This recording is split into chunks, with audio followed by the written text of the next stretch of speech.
Hello student, मैं शंकर कुमार, आप सभी का स्वागत है इस चैनल में। तो आज हम बताएंगे क्लास 10th का समांतर श्रेणी। तो समांतर श्रेणी किसे कहते हैं और इसका हम सबसे पहले आप लोगों को बेसिक समझा देते हैं। तो समांतर श्रेणी होता है क्या, मान के चलिए समांतर श्रेणी ये 5 अध्याय है, ठीक है। तो जो चैनल को सब्सक्राइब नहीं किए तो चैनल का आप सब्सक्राइब कर ले और बेल आइकन को ऑन कर दे। तो हम बताएंगे यहाँ पे, देखिए मान के चलिए एक रीना नाम की लड़की है, ठीक है। उसका वेतन जो रीना की वेतन जो है, वेतन मान के चलिए फर्स्ट दिन जो है उसका फर्स्ट महीना जो है उसका 8,000 तनख्वाह था, ठीक है। और धीरे धीरे उसका क्या हुआ, 8,000 से 8,500 हो गया। तो फिर क्या हुआ, 9,000 हो गया, ठीक है। तो 8,500 से 9,500 हो गया। तो इस तरह से समांतर श्रेणी जो क्रम में बढ़ते जा रहा है, ठीक है। तो 9,000 से उसका मान के चलिए 10,000 हो गया, ठीक है, अनेक हो गया। तो इस तरह से बढ़ता जाता है, तो इसी को हम लोग कहते हैं समांतर श्रेणी, ठीक है। और समांतर श्रेणी का मतलब समांतर श्रेणी जो समांतर श्रेणी से चलते रहे, मान के चलिए जैसे कि हम 2 से शुरू किए और 300 और 400, ये सब क्या है, ये समांतर श्रेणी है, ठीक है। तो इसको हम लोग कहते हैं समांतर श्रेणी। अब आपको बताते हैं समांतर श्रेणी, यहाँ पे लिखेंगे समांतर श्रेणी, समांतर श्रेणी, समांतर श्रेणी। इसका फुल फॉर्म क्या होता है, इसका फुल फॉर्म समांतर श्रेणी का फुल फॉर्म होता है ARTH, अर्थमेटिक, AR अर्थमेटिक्स। तो इसका अर्थमेटिक्स प्रोग्रेशन, PROGRESION,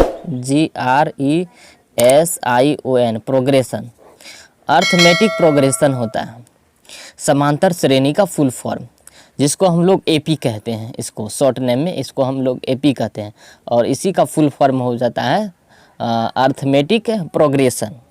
तो अर्थमेटिक प्रोग्रेशन जो है ये एक समांतर श्रेणी है, ऐसी सूची जिसमें प्रत्येक पद पहले पद के अतिरिक्त अपने पद में एक निश्चित संख्या जोड़ने पर प्राप्त होता है। तो इसको हम लोग कहते हैं समांतर श्रेणी।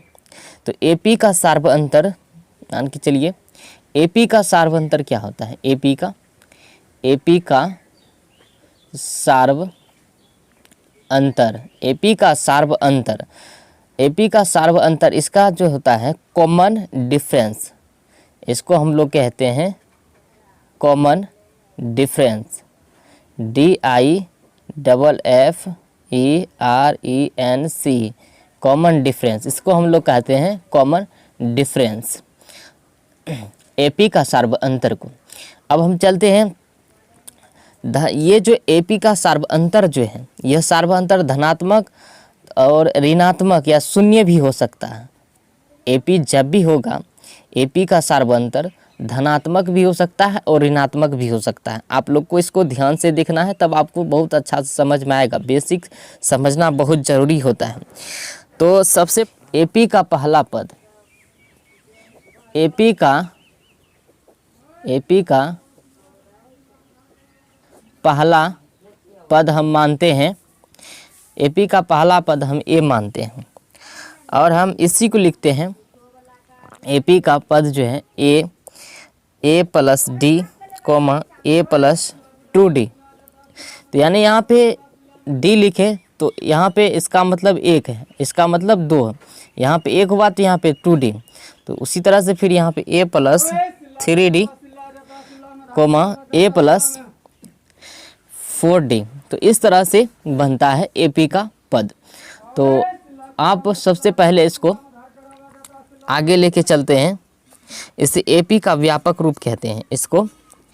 इसको हम AP का, इसको कहते हैं AP का व्यापक रूप, इसको हम लोग कहते हैं AP का व्यापक रूप, AP का व्यापक रूप, जिसको हम लोग इंग्लिश में कहते हैं जनरल, इसको हम लोग कहते हैं जनरल फॉर्म, जनरल फॉर्म कहते हैं। D को हम लोग कहते हैं सार्व अंतर, D को हम लोग कहते हैं, D को सार्व अंतर, D को सार्व अंतर कहते हैं। डी को हम लोग सार्वअंतर कहते हैं, आप लोगों को ध्यान रखना है। चलिए हम एक पद का उदाहरण लेते हैं। तो उदाहरण में जो है आपको हम दिखाते हैं, लेके यहाँ पे उदाहरण ले लेते हैं। सबसे पहले हम आपको बताते हैं, जैसे कि 1 नंबर में एपी हमको ज्ञात करना है। जैसे कि यहाँ पे दिया है एपी मेरा, जैसे 6, 9, 12, 15 डॉट डॉट इस तरह से। इसका हमको प्रथम पद, द्वितीय पद, तृतीय पद, चतुर्थ पद निकालना है। तो कैसे निकालना है, सबसे पहले यहाँ पे हमको ये हो गया A1, ये हो गया A2 और A3, A4, ठीक है। तो सबसे पहले हमको निकालना है, यहाँ पे पहला पद जो होता है वो होता है A2 माइनस A1 और A1 यहाँ पे A3, तो इसका उल्टा होता है। यहाँ पे 2 है तो यहाँ पे आपको 3 करना है, A3 माइनस यहाँ पे हो जाएगा A2, A4 माइनस A3, तो उस आपको उल्टा चलना है यहाँ पे, ठीक है। तो जैसे कि यहाँ पे पहला जो है ये पद हो जाएगा,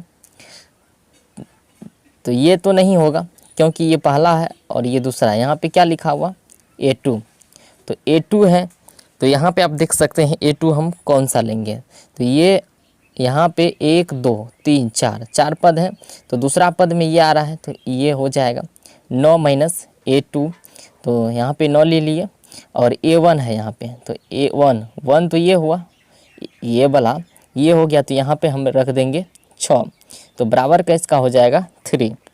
इसके बाद यहाँ पे आप देख सकते हैं A3 कौन हुआ 1 2 3, तो 3 यहाँ पे पकड़ा रहा है, तो यहाँ पे हो जाएगा बराबर का 12 माइनस A2 कौन है 2 यहाँ पे है, दूसरा संख्या यहाँ पे है, तो 9 बराबर का आ जाएगा 3। आप देख रहे हैं समांतर श्रेणी निकल रहा है, तो इसी को हम लोग कहते हैं समांतर श्रेणी। अब यहाँ पे देखिए, यहाँ पे है A4 यहाँ पे देखिए A4 कहाँ पे आ रहा है 1 2 3 4, तो यहाँ पे आ रहा है, तो बराबर का हो जाएगा यहाँ पे 15 माइनस A3 कहाँ है, A3 देखिए यहाँ पे आ रहा है, तो 1 2 3, तो यहाँ पे हमको लिखना है 12, बराबर का क्या हो गया 3। तो सभी जो है समान निकला है, इसी को हम लोग कहते हैं समांतर श्रेणी। ये समांतर श्रेणी में है, जो कि समांतर श्रेणी सभी समान आया है।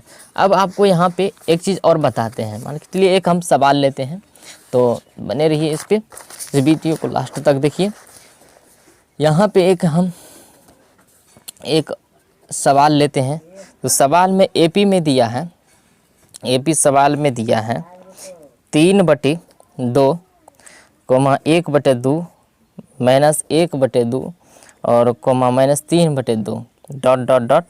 तो इस तरह का सवाल है, हमको यहाँ पे डी निकालना है, जिसको हम लोग कहते हैं सार्वअंतर निकालना है, सार्वअंतर निकालना है हमको यहाँ पे सार्वअंतर, जिसको हम लोग कहते हैं डी।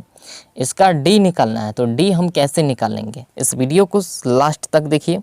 तो यहाँ पे आ जाना है आपको, ए बराबर जो है यहाँ पे हो जाएगा 3/2, तो ए का मान जो होगा पहला वाला जो है फर्स्ट संख्या होगा।